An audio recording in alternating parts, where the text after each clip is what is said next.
Job કરનાર વ્યક્તિએ real એસ્ટેટની અંદર ઇન્વેસ્ટ કરવું જોઈએ તો ક્યારે કરવું જોઈએ? રિકરિંગ કહેવાય રેન્ટલ ઇન્કમ માટે ક્યારે કરાય? Hello, my audience. This is your host Akash Ukani, and thank you for choosing this particular topic to watch. જો તમે આ પોડકાસ્ટ ક્લિપ માટેનો ફૂલ એપિસોડ જોવા માંગો છો તો તમે અમારી મેઇન યુટ્યુબ ચેનલ સ્કિલ જોગીને સબસ્ક્રાઇબ કરીને તમારી લાઈફ એન્ડ તમારા બિઝનેસમાં વેલ્યુ એડ કરી શકો છો. આવી અવનવી podcast clip every Monday, Wednesday and Friday જોવા માટે જો તમે કદાચ આ અમારી યુટ્યુબ ચેનલ સ્કિલ જોગી ક્લિપ પર નવા છો તો પ્લીઝ અમને સબસ્ક્રાઇબ કરો અને નોટિફિકેશન માટે બેલ આઇકન પ્રેસ કરો. અને જો તમે ઓલરેડી આ બેલ આઇકન પ્રેસ કરીને સબસ્ક્રાઇબ કરી દીધું છે then enjoy the video. બીજા બધા જે વાત કરીને કે એફડી નું ઇન્વેસ્ટમેન્ટ હોય કે મ્યુચ્યુઅલ ફંડ એસઆઈપી નું હોય કે ગોલ્ડ નું હોય, એનું છે ને પ્રાઇસ ટ્રાન્સપરન્સી છે. ઓવરઓલ ગોલ્ડ વધારે કેમ ચાલે છે? ઓવરઓલ વર્લ્ડમાં ટ્રાન્સપરન્સી છે કે આ બધાને એક્સેપ્ટેબલ. મ્યુચ્યુઅલ ફંડ ની વાત કરીએ કે તો એ ઇન્ડિયા પૂરતું હોય, ચાલો બરોબર, પણ એની પ્રાઇસ એક ટ્રાન્સપરન્સી છે. શેર લ્યો તો ઓલ ઓવર ઇન્ડિયામાં બધાને સરખી પ્રાઇસનો તમારે ગમે ત્યારે વેચવું હોય છે, ટ્રાન્સપરન્ટ પ્રાઇસ મળશે. જ્યારે રિયલ એસ્ટેટમાં આ એક તો નથી. એરિયા વાઇઝ પણ અલગ હોય, અમુક એરિયામાં અલગ ભાવ હોય. હવે એમાં એક તો પેલા મોટી ટિકિટ સાઇઝમાં હોય છે, એટલે શરૂઆતમાં તો કરી જ ના શકાય. આજે કંઈ નહીં તો મિનિમમ 50 લાખથી નીચે કંઈ આવવાનું જ નથી. સામાન્યમાં સામાન્ય લેવા જઈએ તોય આપણે સુરતના પરિક્ષેત્રમાં વાત કરીએ તો જે આ લેવલના સિટી છે ટિયર 2 બરોબર છે કે એમાં વાત કરીએ તો મિનિમમ તો એટલું કરવું જ પડે. તો સ્ટાર્ટિંગમાં તો કેપેસિટી હોય જ. પછી ઘર માટેની વાત કરીએ તો એક તો ઇમોશન્સ સાથે જોડાયેલું છે, બરોબર છે. આજકાલ તો એવું છે, ઘર હોય તો લગ્ન થાય, અથવા તો કોઈને એવું હોય કે ભાઈ નહીં ઘરનું ઘર તો હોવું જ જોઈએ. તો એ એક વસ્તુ થઈ.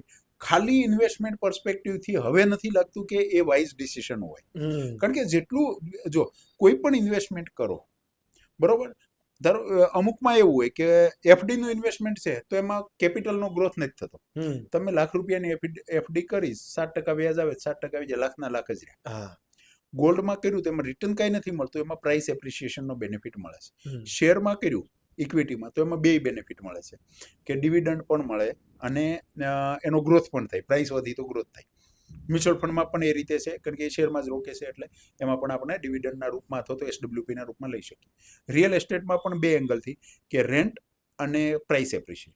એટલે હું જેટલું ઇન્વેસ્ટમેન્ટ કરું જ્યારે લઈએ ધારો કે, તો પહેલાં તો એ આંકલન કરવું પડે કે ભાઈ આમાં જેટલા હું રોકું છું એના બીજા એસેટ ક્લાસની સરખામણીમાં એટલું બેયનું કોમ્બિનેશન કરીને કે મને રેન્ટ તો આજકાલ જો રેસિડેન્શિયલ પ્રોપર્ટી હોય તો 5% જેટલું 0.25% મળે કદાચ, બરોબર, એનાથી થોડુંક પ્લસ માઇનસ માર્કેટ પ્રમાણે. કોમર્શિયલ કે ઇન્ડસ્ટ્રીયલ હોય તો કદાચ 0.5% ઉપર મળે પ્રાઇસની કમ્પેરિઝનમાં, એની જેટલું ઇન્વેસ્ટમેન્ટ હોય એની તો આ રિટર્ન પ્લસ એપ્રિસિએશન કેવું થવાનું છે, બરાબર. એ અગેન ડિપેન્ડ કરે છે એ લોકેશન કેવું ડેવલપ થાય છે, કેવા એરિયામાં છે, બરોબર છે, પ્રોપર્ટીની ટાઇટલ ક્લિયર કેવું છે, કન્સ્ટ્રક્ટેડ પ્રોપર્ટી હોય તો એની ક્વોલિટી કેવી છે, બરોબર. તો આ બધા પેરામીટર્સ ઉપર ડિપેન્ડ હોય છે. તમે લોંગ ટર્મમાં જો એક સમય હતો રિયલ એસ્ટેટ બહુ રિટર્ન આપ્યું. તમે ઘણા બધા ઇવન આપણે સુરતમાં છે તેજ માર્કેટની વાત કરીએ તો છેલ્લા 10 વર્ષમાં તમે જોશો તો રિયલ એસ્ટેટમાં એવું રિટર્ન નથી આવ્યું. એની પહેલાના 10 વર્ષ પાછળ જાઓ તો બહુ સારું હતું, પણ છેલ્લા 10 વર્ષમાં નથી આવ્યું. અમુક સિલેક્ટિવ એરિયામાં કેમ થયું, બરાબર છે. એટલે આ દરેક પાછા વિચારીને કરાય.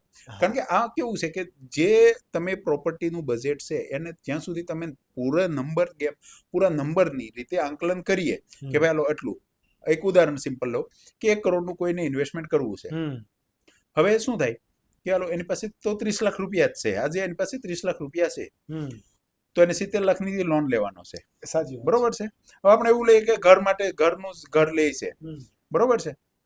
તો 1 લાખનું 1 કરોડનો ફ્લેટ લઈ 70 લાખની લોન લીધી, 30 લાખ પોતાની પાસે હતા એ રોકી દીધા. હવે 70 લાખની લોન 20 વર્ષ માટે લે તો લગભગ 60,000ની આજુબાજુ ઈએમઆઈ આવે અત્યારના જે વ્યાજ દર છે. તો દર મહિને એને 60,000 તો એ ભરવાના જ છે, ડેફિનેટલી, બરાબર છે.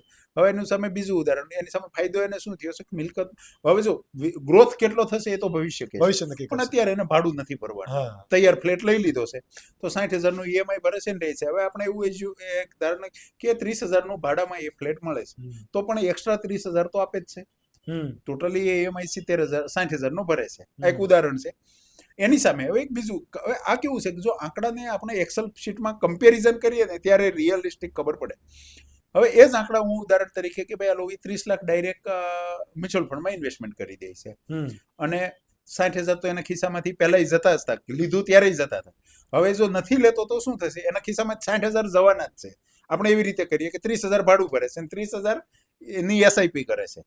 કારણ કે કમ્પેરિઝન ત્યારે જ થાય કે 30 મેં બે જગ્યાએ નાખ્યા, 60,000 દર મહિને જાય છે, એ પણ બે કિસ્સામાં હું મારા ખિસ્સામાંથી જાય છે એવું માની લઉં, અને 20 વર્ષનું હું કેલ્ક્યુલેશન કરું.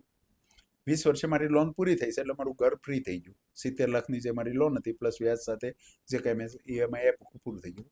તો ત્યારે ઘરની વેલ્યુ કેટલી હશે? ફ્લેટ લીધો 1 કરોડનો, કેટલી વેલ્યુ છે? બધી ઓફકોર્સ એના કરતાં વધારે. બરોબર છે. આપણે ધારીએ કે આલો 5% CAGR થી વધ્યું તો લગભગ 2.5 કરોડની આજુબાજુની વેલ્યુ બની શકે. બરોબર. એની સામે મારા જે મેં 30 લાખ લમસમ રોક્યા હતા મ્યુચ્યુઅલ ફંડમાં અને 30,000ની એસઆઈપી, તો એ વેલ્યુ કેટલી હશે? It might be 10 crore. બરોબર, 5 કરોડ. રિટર્ન કેટલું આવે છે એના ઉપર છે. મતલબ કમ્પેરિઝન કરીએ તો રિયલ એસ્ટેટની અંદર રિટર્ન ઓછું છે. હા, મેં હમણાં રિસન્ટલી કર્યું હતું એટલે આ નંબર્સ યાદ છે, કારણ કે મારે ઘણા બધા આવી રીતે આવતા હોય, ભાઈ શું કરવું? બરોબર. એટલે એટલીસ્ટ રેન્ટ માટે વિચારતા હોય તો એને 2 વખત વિચારવું જોઈએ. ડેફિનેટલી. બરોબર. હા, ઘર માટે એક અગેન ઇમોશન જોડાયેલું છે, રહેવા માટે એક ઇમોશન છે, પણ ખાલી એક ઘર છે અને બીજું ખાલી ઇન્વેસ્ટમેન્ટ કે ભાડાની આવક માટે કરવું છે તો ડિફરન્ટ ઓપ્શન વિચારવા જોઈએ. બરોબર. આજકાલ તો નવી જનરેશનમાં એવો પણ ક્રેઝ છે. મારો જ એક મિત્ર છે હમણાં મળે, તેને એવું ડિસાઈડ કર્યું કે અમે લાઈફ ટાઈમ મારે ભાડે જ રહેવું છે. બોલો.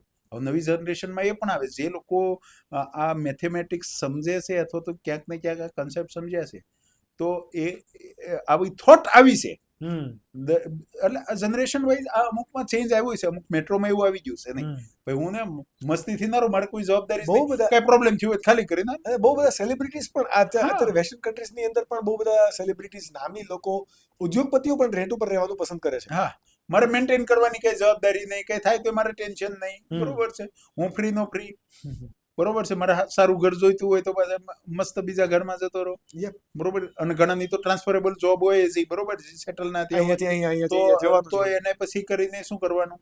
તો ઘણા બધા ટૂંકમાં પરિબળોને આધારે, પણ પહેલા તો બધા થોડાક એક રિઝનેબલ ડેટા લઈને કંઈક જો એનાલિસિસ કરીએ. બરોબર. એક એઝમ્પશન બેઝિસ પર જ અમે પણ એ એક વ્યાજબી તમે ગણતરી કરો તો થોડું રિયલિસ્ટિક પિક્ચર આપણને મળે કે આવનારા 10-15 વર્ષ કે 20 વર્ષમાં શું થવાનું છે.